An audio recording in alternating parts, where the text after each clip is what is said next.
Hi, this is Paul. Last week I made a video on the Like Stories of Old video, A Catastrophe of Good Intentions. This is Hollywood's liberal fantasy, and it's falling apart.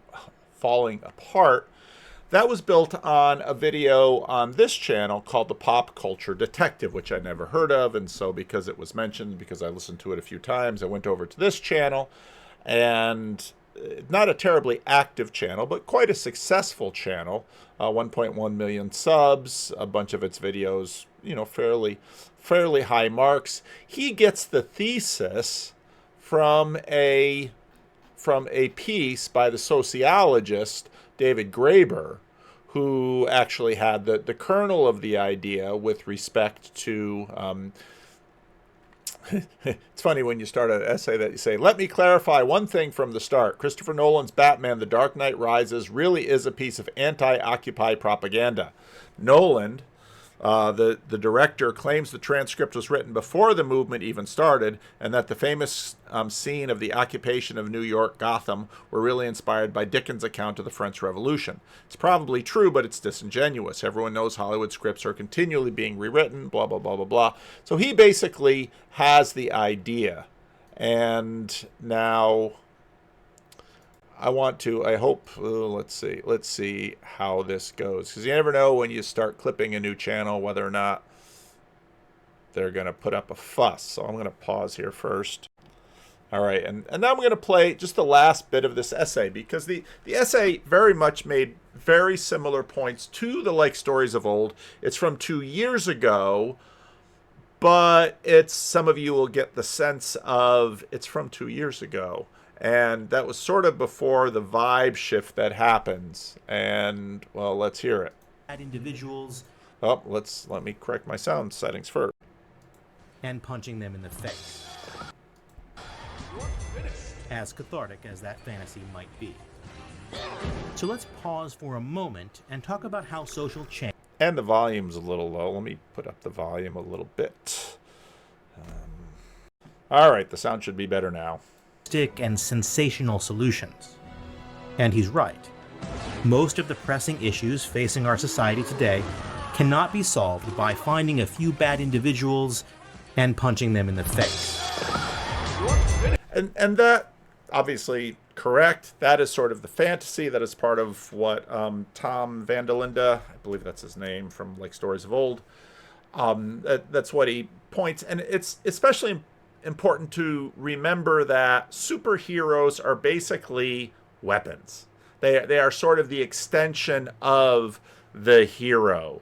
So, and this runs through. You see Aragorn slaying orcs, and Gandalf, and they're sort of versions of superheroes. They're the person who can turn the tide and win the battle. And of course, Tom Vanderlinde in Like Stories of Old makes the point that, and what you get is this speech. Well, the speech is sort of is rhetoric, and the ability of rhetoric to move crowds. But then the question beneath it is, okay, so Mr. Pop Detective, you're skeptical about a superhero's ability to what? To bring in a new world, to make, and you'll hear him use the phrase again and again and again about, and it's all remember, buzzwords are holy words. Just always remember that. Buzzwords are holy words. That there's certain words that we grip onto, and those things become holy, and people say, well, I don't have faith. Oh, you have faith in plenty. And probably a lot of what you have faith in you don't even see, or you don't even recognize, because it's transparent to you. You can't see it, but you have faith in plenty. And whoever the pop culture, he says his name at the end, but he has faith, and his faith has a particular shape. And so it's interesting how, Like Stories of Old, following up on David Graeber, notes that, hey, wait a minute, these superheroes, they sort of project a salvation story, a mythic fantasy about saving the world, but of course it's a reactive world saving, and it's essentially a weaponized world saving, because what these superheroes basically are weapons. Tony Stark is a weapons dealer, and he turns himself into a weapon. That's in some ways the whole story. As cathartic as that fantasy might be. So let's pause for a moment and talk about how social change is actually accomplished here in the real world. Oh, now we're going to get to the beliefs that we have. This is how social change is actually accomplished in the real world. And now he's going to tell us. But notice, this has a story too, and this has a history too. And, if you were to say the civil rights won by African Americans were won by everybody marching down streets and holding up signs, or the civil rights movement was won by really smart lawyers in courts winning arguments and gaining political power to achieve the pushing out of Jim Crow laws and the establishment of 1970s, 80s anti-discrimination laws. Which was the civil rights movement? Well, if you look at, let's say, the religious aspect of it, the liturgical aspect of it, well, what's obvious is that people really like the walking through the streets and holding a sign, and they love to participate in that. And that, in fact, is in some ways the deep religious, that's the church that people believe in, really believe in, especially of a particular political tribe. That is their church. That is their mass. That is their liturgy. And beneath the liturgy are these ideas. We shall bold challenge the And now we're going to have all of the sacred footage status quo and the holy image. If it would be very interesting if, you could employ that sign, "I am a man," in very different ways, and how many different kinds of marches today. Social change is made when people proactively organize themselves into mass movements. Mass movements. That's how social change is made. Now, if your knowledge of African American civil rights leaders doesn't really go too much past Martin Luther King Jr. or Malcolm X, a very interesting person to look at might be Marcus Garvey. Marcus Garvey dies in 1940s, and he's a Jamaican political activist. He's the founder of the first President General of the Universal Negro Improvement Association and African Communities League. Very interesting figure. A really important figure in terms of the whole long march. But when people sort of have their ideas and their faith in, where'd we go? Oh, I lost it. When people have their faith in these liturgies, well, actually, in many ways, many of these liturgies were really most effective after the Second World War. Look at a little bit of the history of, let's say, Gandhi in India and his liberation movement. And people, of course, there's a really interesting dual biography of Churchill and Gandhi, which sort of puts that entire movement in interesting contrast between the two figures.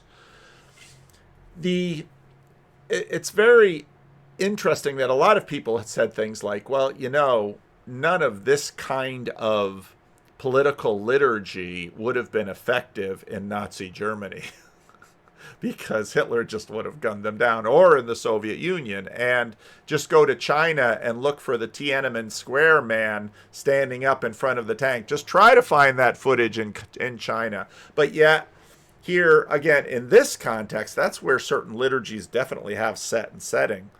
This is how effective social change is done. Well, what exactly is that social change? Because it's actually sort of remarkable to try to think about. Social change is made when people proactively organize themselves into mass movements that then agitate and disrupt the status quo. And when he says they proactively organize themselves, wait a minute. What do you mean they organize themselves? They're self-organizing criticality, sort of like the grains of sand that make the little pyramid? Or is there, in fact, a community organizer? And part of what made Martin Luther King Jr.'s civil rights marches so effective is that they were highly organized and well organized, and you didn't get a chance to march unless you were trained and you were disciplined and you were taught how to not fight back, because they didn't want any of this mostly peaceful protest. They wanted a completely peaceful protest, because if there was any violence at all on behalf of the marchers, that would give a lot of, well, that would sort of invite then the violence against them, which of course, because they were so disciplined and because Bull Connor and others let the dogs and the fire hoses out, that in the context of television shocked Americans, like, is this really what we want America to be?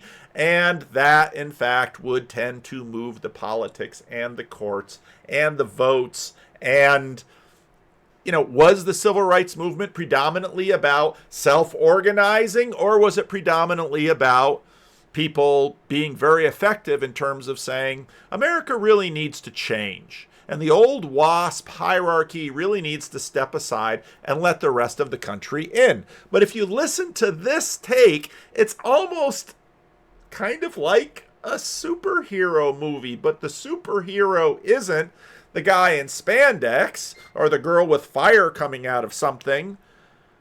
It's this subtle body called the people. We don't want to fight anymore, but if we have to fight again, it'll be to take these steps. These movements apply pressure and raise social... And of course, you have all of the liturgies, you have the signs, and you have the vestments. And of course, the vestments from the Vietnam War from the 60s, you maybe had the fro, or you had the tie-dye. And then sometimes there's connections to it, but you have to have the sign. And of course, if it's, I can just look at the vestments of this protest and look at the gender of many of the people of the high priesthood there in this protest, and I can say, oh, I think I know what kind of a protest that is about.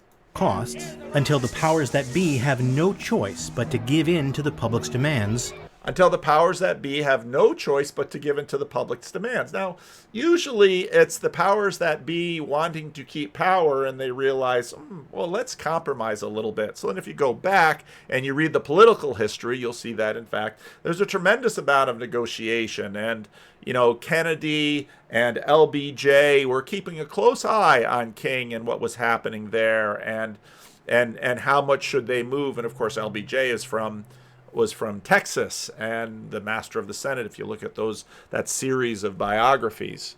Or be replaced. This is how transformation... Or be replaced, how? And of course, from nation to nation to nation, this goes in different ways. Social progress has always been... So of course, social progress, but social progress, sort of when you just lay it out there, assumes that change in a particular direction is positive. Well, what constitutes that particular direction? Because even directionality is like this vast metaphor of, if you go from, let's say, women not voting and women voting, tell me about the spatial movement involved in there besides people with particular kinds of bodies and body chemistry going and doing certain things that they hadn't been doing before. Been made. As Frederick Douglass famously remarked, power concedes nothing without a demand. Okay. That fact presents something of a problem for the MCU, because there is no public to speak of. Because you have the rise of, and just do a little AI search and ask it, when was public opinion invented? That's actually sort of a complicated problem, because of course you have the Bread March that sort of kicks off the French Revolution, and any detailed account of any revolution demonstrates that, well, there's actually a lot going on with these things. In fact, with the Aaron Wren video that I released this morning, people are like, well, did the WASPs give up power? Maybe the WASPs just didn't want it anymore? They had everything that they wanted, and maybe they just became decadent and lazy. We are here to help. There are only innocent victims, unruly mobs, and of course, godlike super beings who monopolize power. innocent victims, unruly mobs, and godlike super beings that monopolize, isn't that interesting? Monopolize power. Do they monopolize power? They certainly wield a specific kind of power, but there's that funny power word. Buzzwords are holy words. And there are actually many different kinds of power out there. And so they monopolize power. No, they wield certain kinds of power, but they don't have other kinds of power. I'll go serve this thing up to me, Aspen Ideas Festival and General Petraeus, and just want to play a few words about war and the changing face of war. Coming to grips with the fact that war will increasingly be fought with remotely piloted and over time algorithmically piloted unmanned weapon systems enabled by very complex intelligence, surveillance, and reconnaissance systems and guided by extensive command, control, and communication systems. They will be fought in all domains simultaneously: ground, sea, air, subsea, outer space, cyberspace, as well as in the information spaces of traditional media and social media. Humans will still be central to all of this, and they will need the ability to understand the complexities and dimensions of future war, aided in every case and in every aspect and task by AI and machine learning, and able to adapt and change as situations require. So you get into this question of, well, what is war? Eric Weinstein gets into that a little bit in the speech that he gives at ARC, because obviously a big element of, let's say, the war between Israel and Hamas in Gaza is the social media, political propaganda element of how is this war framed. Because whether it's Israel or Ukraine, because America is this mammoth superpower and has lots of money and lots of influence and lots of really superhero type weapons, the idea is, well, war is sort of always happening around us. And we might identify what's happening in Ukraine with those battlefields and those things, but war just seems to be going on by all sorts of other means all the time. And if you listen a bit later, they'll talk about the fact that cyber attacks happen early, that war is today in many ways an informational type of thing. You need to be able to know where to drop the bomb and tell the bomb where to drop and have that communication link between the knower and where the bomb is going to be connected, because that's how you can actually make good on getting the bomb in the right place. This is why sound was so low. All right, back to this. And if the public does not exist, then what Graeber calls constituent power also cannot exist. We're then left with a situation where a small group of powerful, unelected supermen and a few superwomen hold all the cards. Now again, they hold all the cards. Oh, nice metaphor. But do they? Do they really? Because again, I began reading Botzall, who is the guy that Aaron talks about, and there's the iron rule of oligarchy, which is basically that social groups will boil down into small groups of people acting on behalf of the larger group.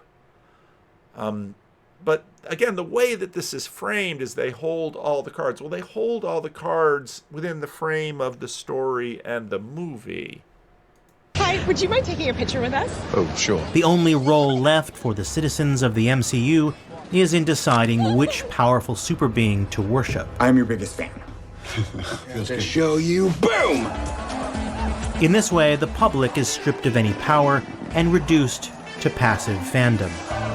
Now, again, okay, the public, the people, I mean, he's obviously got an understanding that the people can be something. But that's kind of a basic element of storytelling. I remember when I was first learning Greek, reading the New Testament and reading the Gospels, you could tell that, mob and crowd and people, storytellers always sort of have to focus on some things and categorize other things and group other things. That's a basic function of storytelling. And it's part of, again, storytelling is sort of this compression algorithm to take a big, too complicated world down into a storyable size. And so, for example, in much of the Old Testament, you'll have the story of Abraham, and there'll be some other shadowy figures around him like the other kings, and Melchizedek will pop up, and it's kind of a family story. And then you'll get to the Exodus, and you'll have some of these heroes of the Exodus, and Moses, and the people, and a few other characters. But Israel is sort of a character in the story. And then, of course, you'll get into the period of the monarchy and the kings, and they're sort of the focus. But then, of course, then you have the prophets, and it's sort of prophets against kings, and God against the kings. And you have God number one and God number two, God as arena, God as agent. And, well, if you read those stories enough, and you see how we watch ourselves reading those stories, it's like, well, how do I interact with this story? Because if I were alive then, I would be just one of the nameless masses. And actually, with this kind of thing, part of the reason people dress up in the vestments of their gods and act out in pageantry and LARPing the elements of their gods is they're participating in the story. And that means there's simply no way to achieve the kind of fundamental transformation that's no way to achieve the kind of fundamental transformation necessary to turn the planet into an equitable or sustainable place to live. Equitable or sustainable. Well, you got to pick those words. Of course, buzzwords are holy words. And, what's so interesting, again, about the sort of the Peter Thiel, Ross Douthat video was that, well, they're using different words. Religion is about what's highest and how to get there. That's your religion. And so you have this fuzzy idea of equitable. And I always, whenever I hear people say that, I say, well, first establish your frame. Do you want equity in the United States? You want equity in your city, equity in your state? And then you say, okay, so we're going to discover, we're going to say this is the amount of money that the United States has, and we're going to divide it by the number of people, and this is what you get. And chances are many of the people who participate, and if we do this especially in the world standard, America has like 5% of the world's population, and we enjoy 30% of its cars. Something, maybe it's not as much anymore because the rest of the world has gotten more cars. And of course, a lot of that happened because of the Second World War, because the United States was intact and the rest of the world was poor, et cetera, et cetera, et cetera. So we have all these really fuzzy visions of equity, but a lot of what's happened in the last few years, it's like, is that really what you want? What would equity look like on YouTube? What if your channel was limited to, let's say if we took all of the channels on YouTube and divided it amongst the number of subscribers on YouTube, maybe you get 5,000 viewers and that's it. And once you hit 5,000 viewers, YouTube says, equity, no more viewers for you. So only 5,000 people can watch pop culture. Well, what would happen then? Well, very quickly there'd sort of be a marketplace, and it's like, I'm allowed to see Pop Culture Detective, and their videos are better than... I'm stuck watching all these other really weird channels because YouTube, in the process of equity, has only limited it to a certain number of subscribers. So, and it's going to parcel out all the bandwidth in terms of every channel gets the same bandwidth. It's all the same. And of course, none of these channels would like that. They'd say, no, people should be able to watch the videos they want to watch. Well, you're going to have a real problem when you start trying to scale that idea, especially if equity is your goal. It's free in most universes, actually. It's weird you guys have to pay for it. Again, I'm not suggesting the Avengers are wrong to stop megalomaniacal conquerors or roll back the apocalypse. Obviously, that's the moral thing to do within the narrow context of these stories as they were written. Cut. Guys, don't look at the camera. What I am arguing is that the looping story formula underpinning Marvel's billion-dollar media empire leaves us with a bleak, oligarchic worldview. I have successfully privatized world peace. Where might makes right. Well, yeah, that's the story, because it's basically a story about weapons. Well, it's a bleak worldview unless you happen to be a member of the ruling class, like those who own or... But those are the ones that we're paying attention to. So you can make lots of videos about the person next door. In fact, if you want equity, well, let's just have everybody put their home movies on YouTube, and everybody lets the algorithm give them a little slice of bandwidth, and that's the videos you get. You get to watch your neighbor's home movies. You like that? You want to watch that? Control media conglomerates. For them, a worldview promoting the status quo is probably quite comforting. But for the rest of us, when we walk into these movies, we are transported to a universe where the mere idea of challenging systems of power or working to change the world automatically makes you a villain. You and Peter Thiel and Elon Musk, I guess there's equity there, because if I've discovered one thing that's nearly universal about human beings, it's complaint. We've all got one, and we'd like things to be different. The story here is basically about, pop culture detective. You want stories about, and you just sort of have to ask the question then, propaganda? Because I think if you look at, let's say, what's so funny about this? Soviet era propaganda videos. So here we have the people behind, but one of the things that I have been thinking about is, why do movies work and why do stories work? It's because we sort of instantiate our desires and our fears into people-like characters. Now Stalin's looking a little waxy here.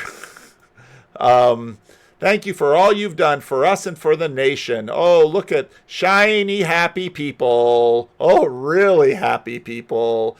Our great leader. Here he is. But we need a Satan in the story. I got that from Peugeot with Winston Marshall. The picture, like, you can't engage it, you can't mention it, you can't refer to it.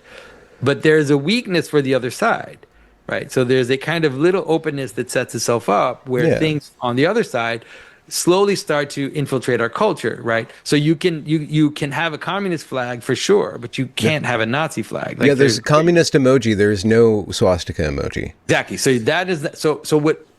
But it shows you, like, what, in some ways, like, the narrative pressure opened up the space, and what it's done. Not only that, but it's made it that anything that's on the right, you could say, right? There's no right. There's only far right. You've heard that many times, right? Yeah. It's like everything on the right is far right because there is a reality to that opposition, right? And so you can take anything on the right and trace it through 1 or 2 or 3 or 20 steps to the Nazis. And if you're able to do that, then you can cancel things on the right because you can say, well, it's not racism, but it's the adjacent. Priority of family. That was the thing in 2018, right. Alt-right adjacent. Yeah, right. That's adjacent. That was the. So, and what's interesting, of course, is that if you look at, let's say, Nazi propaganda film, I don't have a lot of time, so I can't find one right now, but you'll notice that there's always going to sort of be an instantiation. That you have to instantiate it in something, and nothing has power until it becomes concrete. I made that point in the rough draft for Sunday, and again, when Peugeot said the Satan in the story, I thought, yeah, that's those are the right words, the Satan in the story, and so forth. Example with the seven oracles to the seven churches. Two of the churches were wrestling with synagogues, and so that you had this Old Testament story of faithful versus unfaithful Israel in that story. Others were wrestling against the cult of the emperor, and so the Satan in the story was one thing. But it's always going to take an instantiation, because that's the way stories go. You need to it's because we are people and we think in certain ideas. This is part of the point that Jordan Peterson made and sort of how he cracked things open, because everything was, postmodernity said basically, it's arbitrary, and Peterson is like, it's not arbitrary. There's certain patterns that we always tend to look through. But then when we get to, what we want, again, you get to the no, not that one. This is hard. So let me give you the best answer I can. Liberal democracy, which is how I'm using the word liberal very broadly. Liberal democracy, which is how our Constitution was written, how our country was founded, was the idea that the government is neutral when it comes to religion and religious beliefs. It does not impose religion and religious beliefs on people. It doesn't impose a worldview on people. It doesn't say, it doesn't hook up to Catholicism or Lutheranism or whatever. And therefore, it's big on freedom of association, freedom of speech. It's a pluralistic society, so you have Jews and Catholics and various kinds of Protestants and atheists, and it doesn't impose a worldview or religious views on people, and or moral values on people. And it came out of the Enlightenment, because the Enlightenment was born a couple hundred years before America, in the wars of religion, when everybody was fighting. Basically, people were dying as to which religion my country is going to be. And a lot of the thinkers of Europe came up and said, hey, you know what? Let's create a society in which there's no one religion that is the official religion. And we are coming together just as reasonable people, and we decide how we want to live together. And we park our religion at the door when we come into the public realm, and we make laws based on, common good and that kind of thing. And for a very long time, that worked in America. And I just want you to know that that's the problem. The big problem is that liberal democracy is in crisis. And the reason it's in crisis is because, and here's the irony, and I don't think I think I could trace this out if I was writing something down. I think it'd be a little hard orally right now to do it. But weirdly enough, liberal democracy kind of led to the decline of religion, probably. Because it really said, religion is okay for your private life, but when it comes to the public life, we really don't need it. It's really not important. We just use science and reason to figure out how we're going to live. And you park your religion at the door when we come out here and talk together. Whether you're a Jew or a Catholic or a Muslim or a Christian or an atheist, you come together, and we just decide this. And it was part of I think what weakened faith, because it was really saying faith is a private thing. It just makes you happy, but it really isn't all that necessary for how you live your whole life. Whatever. But the fact is that when religion started to decline, the thing that now, I have some atheist friends who admit this, say the thing that actually held us together was not freedom of speech, freedom of association, using our reason. What held us together was like 80% of the population went to either a Catholic or a Protestant church. They actually went. And that even though, the liberals and conservatives in Congress were arguing over taxes or unions, but they would never argue over same-sex marriage. They all thought it would be a horrible thing. In other words, everybody was and 80-90% of people were nominal Christians. And because they were nominal Christians, they had a moral base, And they lived with the illusion that we're really not a Christian country, we're a secular country.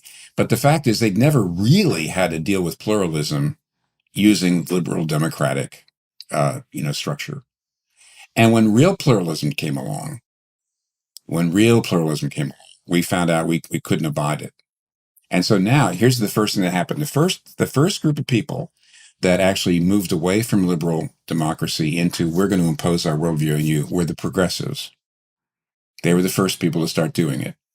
Rowan Williams, Archbishop of Canterbury, former,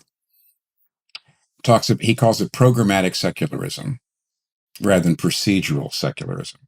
In other words, it used to be the government was secular in the sense of being a neutral umpire and said, okay, we want to make sure everybody has a level playing field to make your case and live your lives. But programmatic secularism goes like this. Put it this way. In the 60s and 70s, even the 50s, if somebody wrote a book saying it's okay to be gay, that would probably be not publishable because it would be banned as obscene speech, right? Today, if you try to write a book or say it's not okay to be gay, now it's also condemned as obscene speech, except it's called hate speech. And what's happened is there was a kind of hegemony. It wasn't pluralistic. There was a kind of nominal Christian hegemony that really did run things. And when that fell apart, now we realize, well, who's going to get in charge of defining hate speech and obscene speech? And progressives said, we're going to do it. And so what they actually have done is they are imposing a kind of programmatic, hard secularism. And conservatives and Christians have seen that. They say, you know what, you're not being neutral anymore.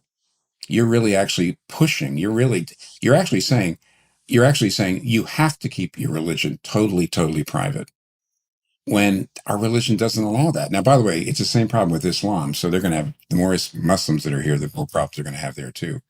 But the issue is that conservatives are pushing back, wrongly, I think, and are saying, yeah, liberal democracy doesn't work. There's a lot of conservatives saying we need Christian nationalism.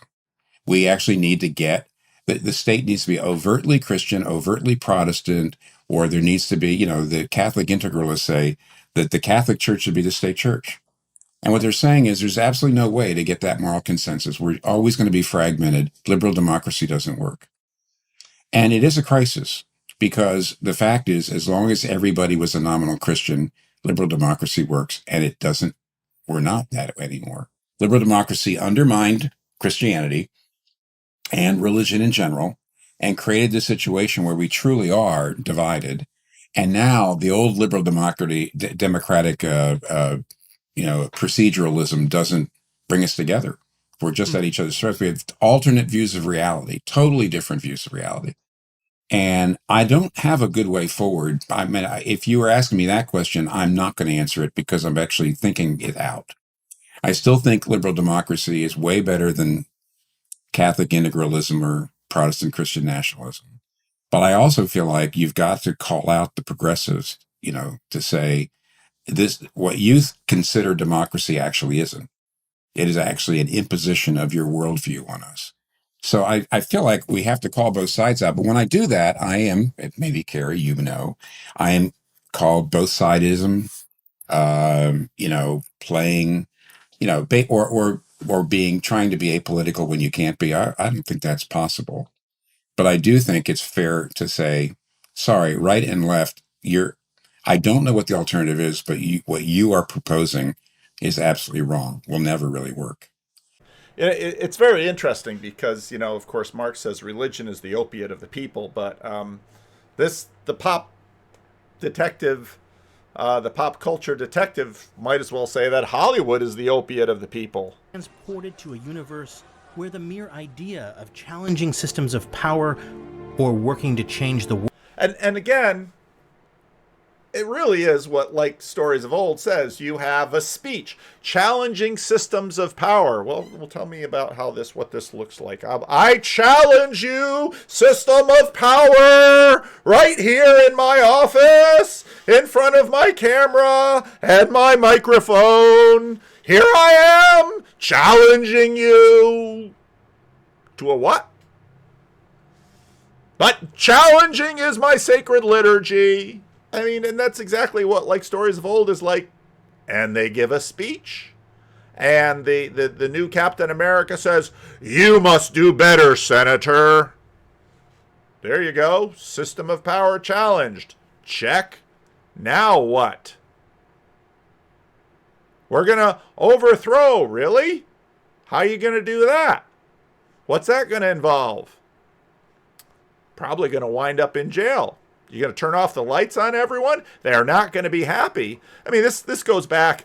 Both Stalin and Hitler faced this challenge, and the perpetual griping of the communists was, if only the people, it's very religious. If only the people of the West would see that true communism has never been tried, and that here and for a while the Soviet Union in the 20s and 30s got all sorts of good publicity, and people in the 1920s and 30s, people were like, yeah, democracy's kind of on the ropes. It's not doing well. It's going to fall because we like to sort of instantiate people in our stories that sort of makes the strong man government a very attractive thing, because people can identify with the strong man and look to the strong man and give themselves to the strong man, and they vicariously participate in the strength of that. That's basically how fascism and any other kind of totalitarian government works. And so part of the challenge here with liberalism is, well, it kind of seems kind of weak. And so again, with Tim Keller, you go to programmatic liberalism. But Marcus, in this video, which I thought it was a great live stream, with Dr. Jim and Nate and Cale and Marcus made a really important point here, I thought. Yeah, I saw when it comes to like a lot of other policies around the world, nation building over here or state building over here, or blah blah blah, or we got to intervene over here to save liberalism in some sense. So there's many different, liberalism only functions for certain kinds of domains, right? Mm-hmm. And this was very conscious to a lot of the early liberal theorists, right? So liberalism, in the sense that we have the rule of law, or we have a government that constrains itself and governs itself by these various rules. They stick to a certain domain, so they're responsible for protecting property rights, or they're responsible for regulating trade in these basic ways. That works because those domains are more amenable to describing rules such that we can constrain an executive or the magistrate by the rule of law, right? But over time, certain kinds of domains get entered into by the government, or sometimes it's thrust into them by external events, such that liberal norms can't be generated on the spot to describe exactly how we govern this particular domain. So the main example that I think of is something like public schooling or mass public school, right? So, okay, in principle, it might be okay to say we have a liberal government that introduces some policy that says, well, we're going to have taxpayer-funded schools and kids up to 10 years old can go to them, like primary schooling kind of thing, right? Okay, that's something. If we pass it through the legislature, we go by the means of the Constitution, that all works. But what's going to get taught in those schools? How does that get decided? And all of a sudden, that gets thrust into this whole other cultural domain in which the things that we were hoping to say, this is those different religious or ethnic or cultural or scientific differences, those are the things which we generated liberal so that we could have toleration about. All of a sudden, you can't tolerate the toleration, because if you don't put your couple of teachers in the school, then your kids are going to come out with an entirely different culture. So it basically creates a little battle arena of illiberalism sponsored by the liberal state. So there has to be, there's so many other domains that a liberal nation needs to realize it can't go in that direction, or else it loses its ability to be liberal. Liberalism only works for certain kinds of parts of the world, in a sense, or certain kinds of human activities can only be governed by rules in a certain kind of way. This is basically the theme throughout all of Adam Smith's work, even his moral philosophy. Right. And of course, part of what's interesting is that the entire the second Gulf War, with the invasion of Iraq, the idea of the neocons was basically, well, once we topple over Saddam, then liberalism will just flourish. And it's like, well, you did sort of open up a marketplace of ideas, and then the Shia and the Sunnis just resumed their long-standing battle that basically Saddam came in as a strong man and said, no, we're not going to fight over that Shia-Sunni thing anymore. We're gonna fight over the kind of things I want to fight over. And when we kind of think that these liberal powers are sort of decadent and lazy, well, we'll just run into Kuwait and we'll just take Kuwait and that'll help us. And of course, like, United States is like, everybody thinks we're asleep, but now we're going to come in here with a coalition of the willing and beat up on Saddam Hussein, which really wasn't that hard. Now, trying to bring peace between the Shia and the Sunnis, and as Iraq was sort of tearing itself apart after you remove the strong man, which is why Bush 1 never removed him. Because it's like, ooh, should we move that piece? Let's keep that Satan in the story right there where he belongs, because, but of course, Marcus makes the point here that that's only one area. And then if you continue to watch the rest of it, they'll make the point that, Now liberalism, of course, is something that really comes into the fore in the Protestant portions of the world. And so right now, all of the sort of the post-liberal trying to figure out that we kind of accidentally, we had a hegemony that was there. And, again, do I have to play the Tim Keller clip again? Yes, I do. I have to play that clip because until I have it memorized, I have to play it.